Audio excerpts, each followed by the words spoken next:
This is Management Principles, and the topic is motivation.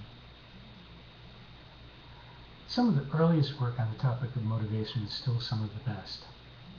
Karl Marx, an early economist, wrote in the 1850s that pay was the central, critical, and in his view, almost exclusively the reason why people worked. Recent writers on work motivation continue to recognize this. Compensation is still the most important reason why people go to work every day.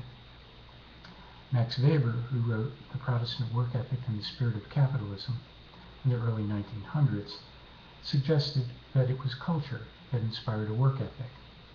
His question was this: why work harder than one would need to in order to survive?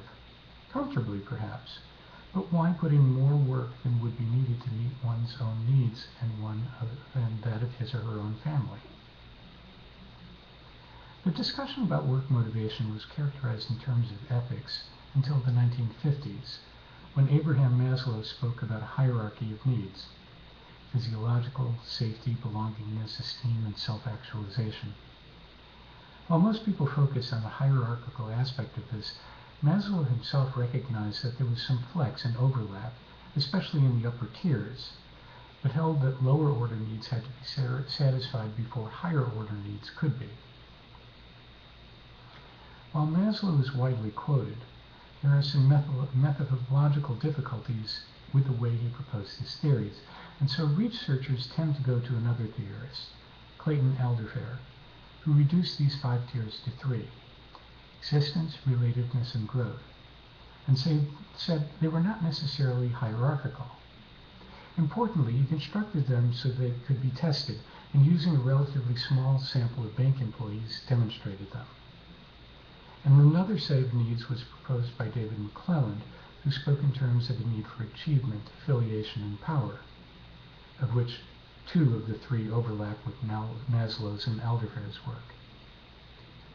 There are other theories about work motivation. Equity theory says that if people are feeling that something at work is out of balance or unjust, they'll be motivated to right it.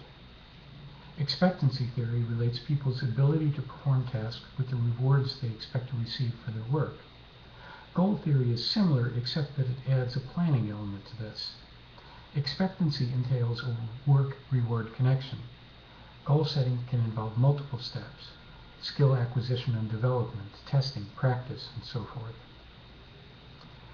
The equity, expectancy, and goal-setting theories all presume that a person has already shown up to work, that he or she is managing his or her circumstances to achieve fairness, or pay, or career development. What they don't address is why a person would want to have a career in the first place. So it all comes back to needs and how they can be fulfilled. Let's take a look at the needs hierarchies again and examine them a little more closely. The theories of Maslow and Alderfer and McClelland are universal. They assume that everyone, and that means everyone in the world, has the same set of needs. They may vary in strength. An artist may not place the same emphasis on things as a plumber, but the needs are all there in everyone. Max Weber, writing about the Protestant work ethic, said the work ethic was taught to young people as part of cultural training. People in the group he studied were raised to believe that some things were right and wrong, and that work ethic was a good thing. And many years later, Adrian Furnham, writing about the economic socialization of young people, detailed how that happens. People are first taught by their parents, and then by schools and friends, and how they relate in an economic sense to the rest of society. Other studies suggested that young people learn these work-related values from children's stories and from television. So, are these values innate, part of a universal human nature, or are they learned and biased by culture? The answer seems to lie somewhere in between. We all worldwide seem to have a need for existence, relatedness, and growth, but that the way in which these things are interpreted by people is very much shaped by their cultures. So then, what about the relationship between leadership and motivation? Much of a person's motivation is there long before the employee shows up to work, and so the first thing for managers to do happens in the hiring process. Is the person you are looking to hire someone who demonstrates some intrinsic motivation? someone who places a value on living well, or on having good relationships, or on growth and achievement. Within the workplace, we turn to expectancy and goal theories.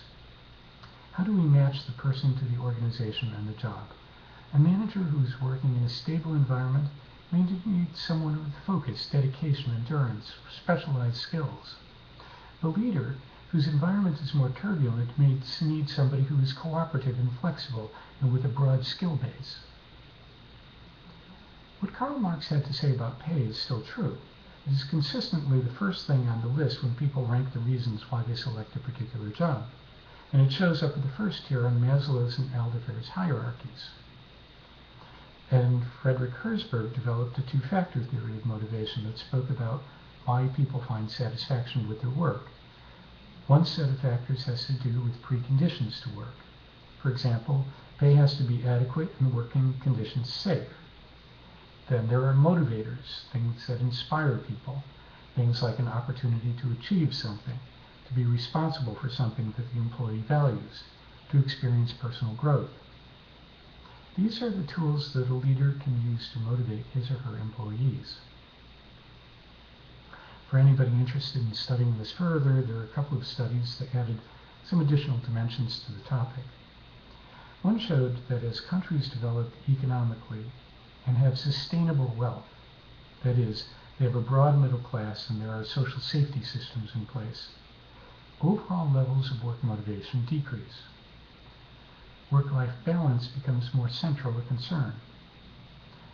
A second showed that people living in collectivist cultures, as opposed to individualist ones, have higher levels of work motivation. It seems that people who feel responsible for themselves and others are more highly motivated to work than people who feel responsible for themselves alone.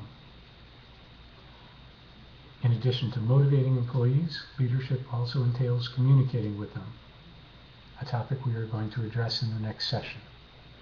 Good night.